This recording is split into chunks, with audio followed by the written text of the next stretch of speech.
Hey guys, what's going on? This is Tyler, and today we are back with another video. And today we are going to be starting a brand new what if, and that what if is what if Yamcha actually trained.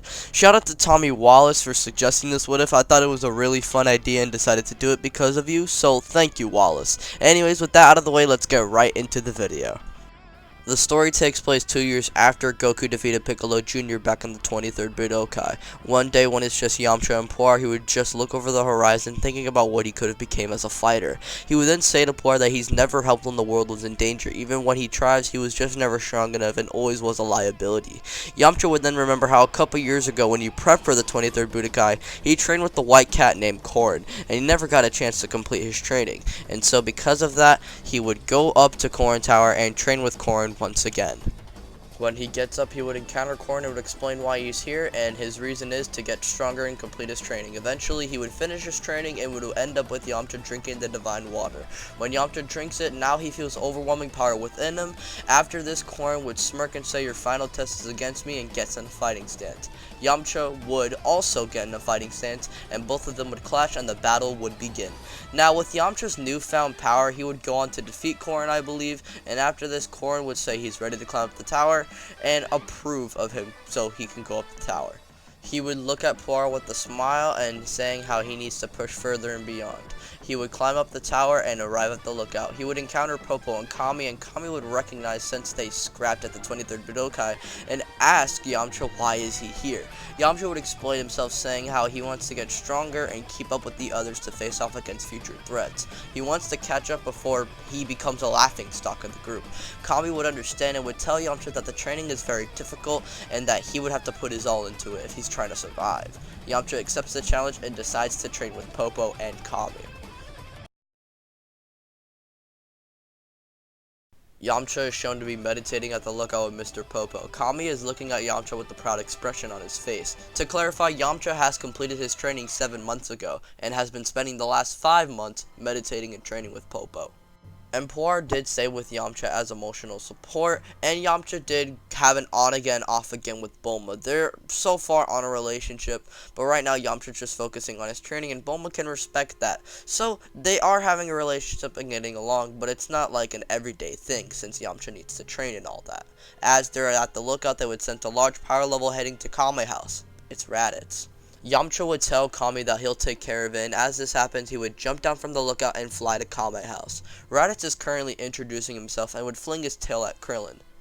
Krillin would get sent flying into the house and Yamcha would arrive. Raditz would just look at Yamcha nothing less than just a filthy human. As this happens, Raditz would punch Goku and take Gohan and fly away quickly. As this happens, Yamcha is just confused on what's going down, but however, Roshi and Bulma would explain that this guy claims that he's Goku's brother and he just sent Krillin flying, he just took Gohan, and Goku's a little bit worried as well, and Yamcha would then say, "Don't worry, we got this, we're the 2 strongest on Earth now." Krillin would then say, "What do you mean? You're not even stronger than Ten Shinhan." Yamcha would then flex a little bit of his power, showing that he has surpassed his 23rd Budokai counterpart. Goku would smirk, and as this happens, Goku and Yamcha would fly out to Raditz. The Z Fighters are shocked to see Yamcha being able to fly, and Goku and Yamcha would just be chasing after Raditz.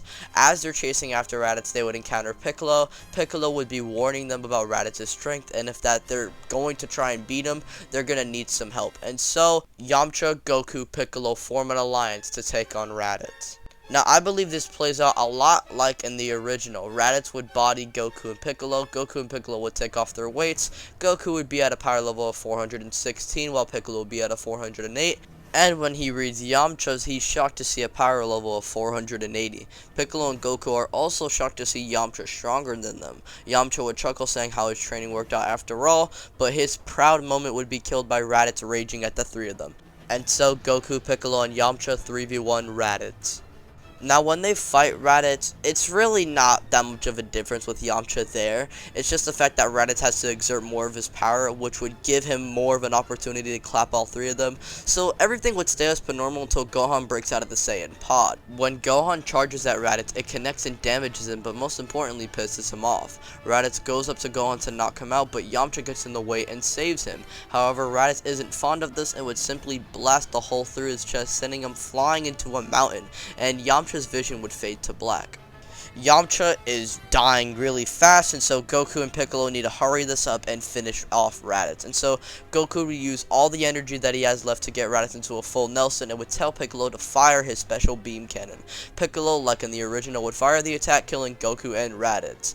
Now everything with the Z Fighters arriving to go and see Goku and the Scouter and stuff like that would play out as per normal. However, after the fight, I believe Piccolo would go check on Yamcha. However, Yamcha is not responding and is resulted dead due to blood loss. Bulma breaks down in tears, but Master Roshi points out how they can just revive him with the Dragon Balls along with Goku, so everything's gonna be okay. And so after this, Raditz would then warn Piccolo about the two Saiyans that are even stronger than him, and after they're really talking about Dragon Balls, Vegeta and Nappa would overhear this like in the original, and they plan to head to Earth at least in 1 year.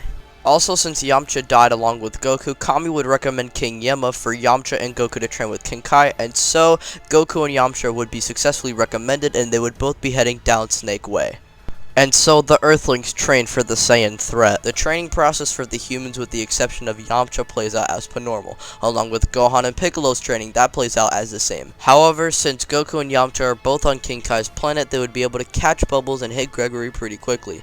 Now, I think you get the gist of it. Yamcha would know the Kaioken, but he struggles to use ×3 like how Goku does in the original. And Goku, like in the original, doesn't know how to go up to ×3. Well, he does, but he struggles with it a lot. However, Goku's the only one to learn the Spirit Bomb, while Yamcha doesn't really like the gist of the Spirit Bomb and doesn't really get it. Goku understands it a lot more, so Goku has the Spirit Bomb, but Yamcha doesn't. We then skip to when the Saiyans arrive, and everyone except Yamcha and Goku arrive to the battlefield. Yamcha doesn't die because he's not here to get blown up by a Cyberman. Rather, Krillin, Tien, and Piccolo would just body all of them. After this, Nappa would step up, and like in the original, Chaozu, Tien, and Piccolo would die. Now, Gohan would get enraged and launch a Masenko on Nappa, however, it does nothing.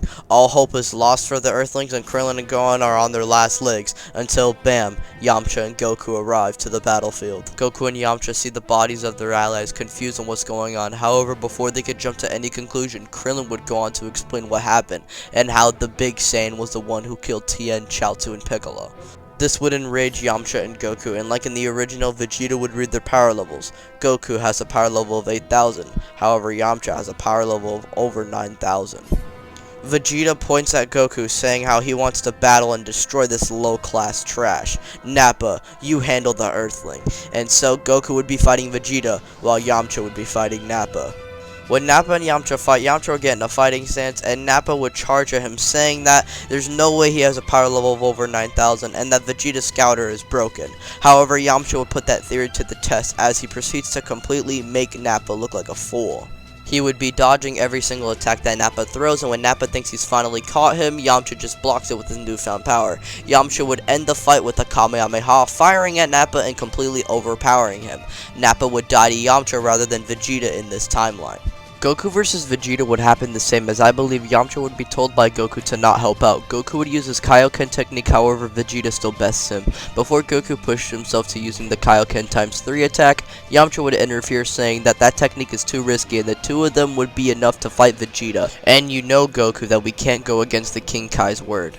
With this on the table, this would convince Goku to allow Yamcha to help, and so Yamcha and Goku would power up into their Kaioken state. Yamcha's Kaioken state on his own already surpasses Vegeta, just imagine with what Goku has. Yamcha and Goku would be pushing Vegeta into such a corner that he has no other choice but to go into his Grade 8 form. And so, when he goes into his Grade 8 form, he surpasses Yamcha and Goku. Speaking of Yamcha and Goku have no other choice but to go into their Kaioken ×4 form.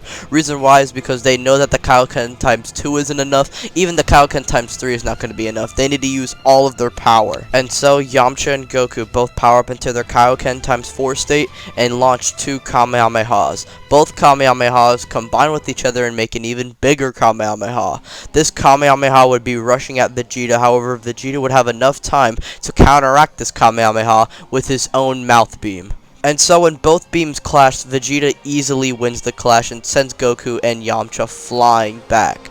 Now, Goku and Yamcha would have to deal with the repercussions of the Kaioken, along with the repercussions of Vegeta's blast and how much damage it did to them. This would put Goku and Yamcha down for the count, and like in the original, Gohan and Krillin would detect Yamcha and Goku in trouble, and so they would both go back to save him. This would play like in the original, and this would result in with Yajirobe cutting Vegeta's tail. And when Vegeta's in his base form, instead of Gohan blasting back the Spirit Bomb and being very scared, it would be Yamcha to come to Gohan's aid and bounce the Spirit Bomb back for him. With this, Vegeta would barely escape, with Krillin having the opportunity to finish him off. However, Goku would say that he wants to beat him on his own someday, so spare him. And so, Vegeta is spared and the Saiyan arc concludes. Now, we just run up on 10 minutes, so we're not going to get into the next arc since the Namek arc is going to be very long. Now, I'm going to leave this up to you guys with a community poll, like how I usually do with my what-ifs. Does Yamcha stay with Goku in the hospital until the gravity chamber's finished? Or does he go with Bulma, Krillin, and Gohan to Namek, since the setup for Namek would stay up as per normal?